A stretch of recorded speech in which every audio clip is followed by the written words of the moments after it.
Fala pessoal, eu sou o David Breno e esse aqui é o podcast Papo de Recreio. E aí, vamos bater um papo?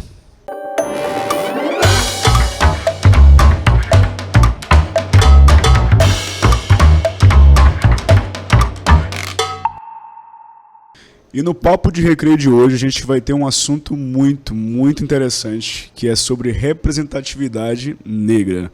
E esse é um tema que a gente precisa discutir, precisa debater, precisa refletir. Afinal de contas, a gente está falando de pessoas que por vezes são aí excluídas e marginalizadas na sociedade, excluídas dos espaços públicos de políticas sociais.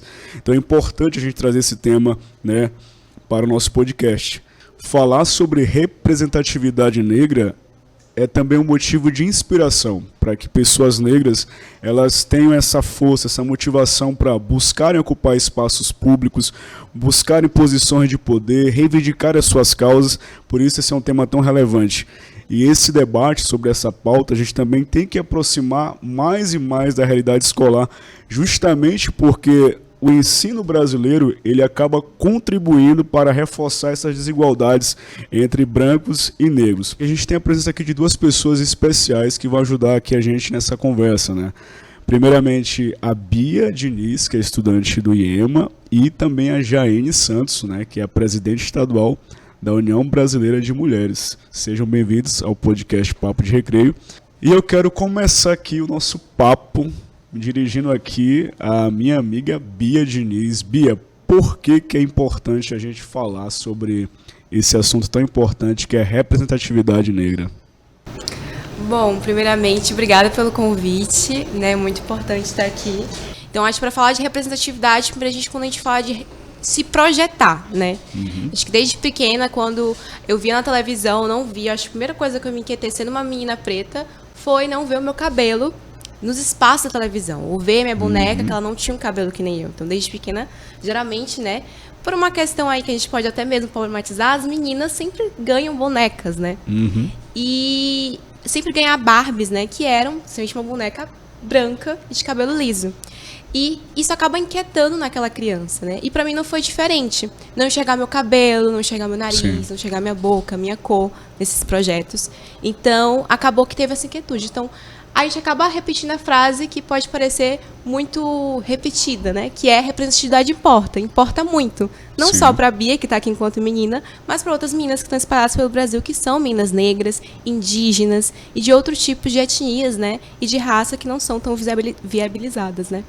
Muito bem, faz muito sentido isso. Jaine, e aí? Por que a gente precisa cada vez mais colocar em pauta esse assunto da representatividade negra?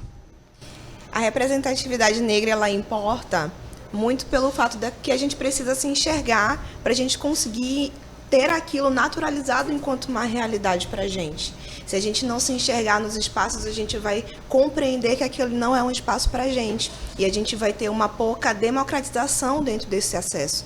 Então, a gente precisa ter uma representatividade, principalmente essa representatividade ser colocada junto aí a uma questão de empoderamento, né, que é dar poder ao povo preto, às mulheres pretas, às meninas pretas, para que a gente ocupe esse espaço, mas não só uma ocupação de tabela, mas que seja uma ocupação que realmente seja significativa e tome conta ali dos rumos, né, que irão seguir.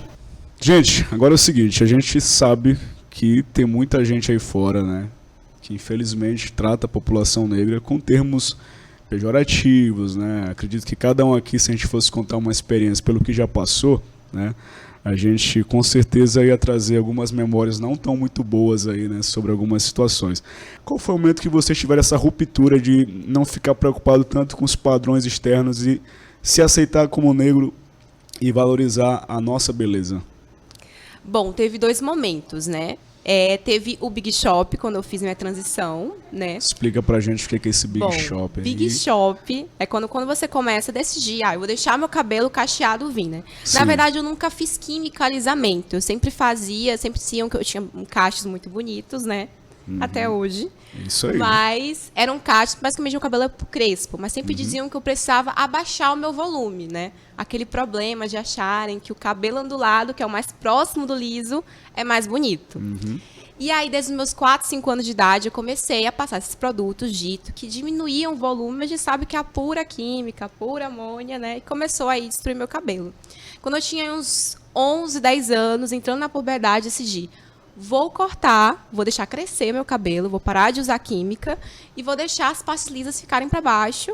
E aí começa a aparecer na raiz, né, os cachinhos de volta. Sim. E aí o Big Shop é o corte, né, o nome em inglês, mas é basicamente o corte da parte lisa do cabelo para ele começar a desenvolver, né. Certo. E aí começou a crescer meu cabelo. No começo foi uma coisa muito desafiadora, porque a gente tem uma construção sexista que a mulher só é bonita de cabelo grande.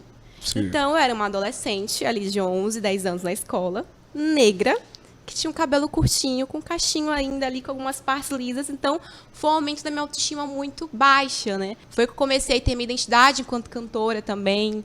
Eu comecei a saber o que eu tinha que fazer, como é que eu deveria me posicionar. Foi ali que eu me descobri enquanto ativista também, né? Show de bola. E o segundo ponto também que eu vi que eu era realmente bonita foi quando eu fiz a primeira amarração de turbante, que eu estou usando hoje, né?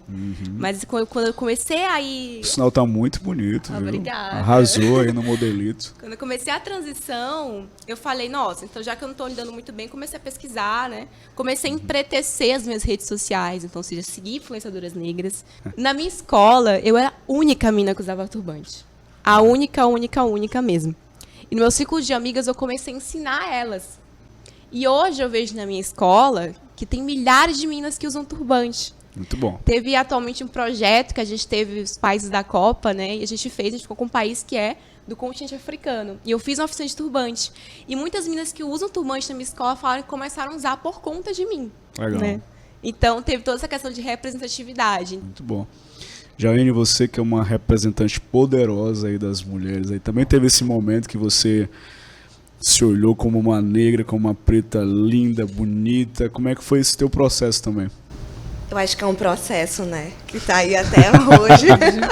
É uma luta diária, nossa, com o espelho, com a sociedade, mas eu acho muito legal que quando o Bia traz esse relato, se assemelha muito a minha história, porque eu acho que as nossas histórias enquanto meninas pretas são histórias parecidas, são dilemas parecidos. Eu estudava numa escola, eu acho que foi o primeiro processo difícil que eu passei, consciente. Eu estudava numa escola e a gente tinha um torneio de jogos, né? De vários jogos, tudo. E eu sempre fui meio pra frente, queria participar de tudo, não gostava de ócio, nem nada assim. E, paralelo a esses jogos, tinha um concurso de beleza, que era a Miss da escola. E aí, cada turma tinha sua Miss e fazia o concurso da Miss da escola, tudo, na frente de todo mundo, toda aquela questão, né? E só para vocês entenderem a situação da adolescência da garota, eu não tenho uma foto. Não tenho uma foto. Do tanto que eu não gostava de mim. Eu não tenho uma foto. E aí eu lembro que a minha turma me escolheu para representar a turma na zoação. Sabe, eu fui a mais votada na zoação porque eles queriam ver o que ia acontecer. O que ia acontecer, né? Uma pessoa que eles achavam que não era bonita dentro do concurso de beleza. E eu lembro que eu contei para minha mãe que eu tinha sido escolhida para representar a sala e ela achou isso horrível, sabe? O ó do Borogodó. Porque ela sabia que podia vir uma grande crise aí, mas ela sabia também o motivo de eu estar dentro daquele espaço. E aí chegou no dia dos jogos, do concurso, tudo, eu me preparei toda, fiz toda aquela rede de apoio, né? Chamei a família em peso, os amigos em peso, vamos descer lá. E acabou que eu fui eleita a Miss da escola. Olha aí. Sabe? E esse foi um processo em que eu consegui me olhar no espelho e falar assim, cara, eu realmente sou bonita, pô. Não é um negócio que é irreal. Então, como tu falou, né? Cada um tem uma história, cada um tem um processo, né? Mas quanto mais a gente dialoga sobre isso, né? Mais a gente se fortalece, né? E tu canta, né? No final tu vai dar uma palhinha pra gente. Gente, esse papo de recreio tá muito bom. Espero que vocês estejam gostando também. A gente vai ter aqui uma rápida paradinha, um comercial, daqui a pouco a gente volta, beleza?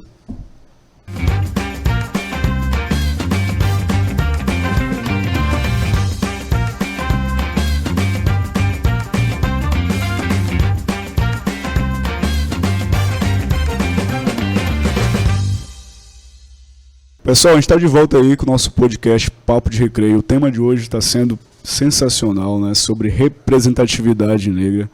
Tá incrível. E a gente vai continuar aqui o nosso bate-papo. E agora eu quero conversar aqui mais um pouquinho com as meninas.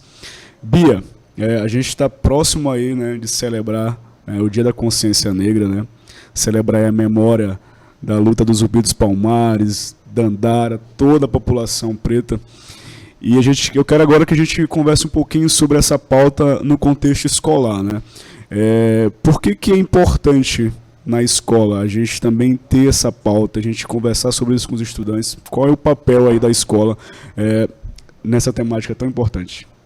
Acho que a primeira coisa para a gente responder essa pergunta é um aviso para a escola, né? Que é até olhar para a câmera. Falar sobre representatividade, falar sobre pessoas negras, não é só sobre o Novembro Negro. A gente é negro o resto do ano todo. Perfeito. E o racismo existe, a falta de acesso existe, a falta de ser enxergados, talvez nossos professores dentro da escola, até, por exemplo, né? Contação de professores negros, gestores negros nesses espaços. Então, essas atividades, como eu falei, eu venho de uma escola que ela já tem, né, um senso muito político e social nessas questões, que a gente vê durante os anos, né, esse caminho, né? Tanto que começar no ativismo, né, e as coisas que eu trilhei pela minha vida, ainda sendo muito nova, foi por acesso à minha escola. Então, a escola ela dá muito apoio para estudantes negros nesse sentido. Muito bem, gente. Estou impressionado com essas meninas aqui. Jaine, agora a bola é contigo. Eu acho que o primeiro passo é que a nossa luta coletiva, o nosso entendimento coletivo, ele sempre parte do entendimento individual. Na minha escola, eu fui presidente do Grêmio, né?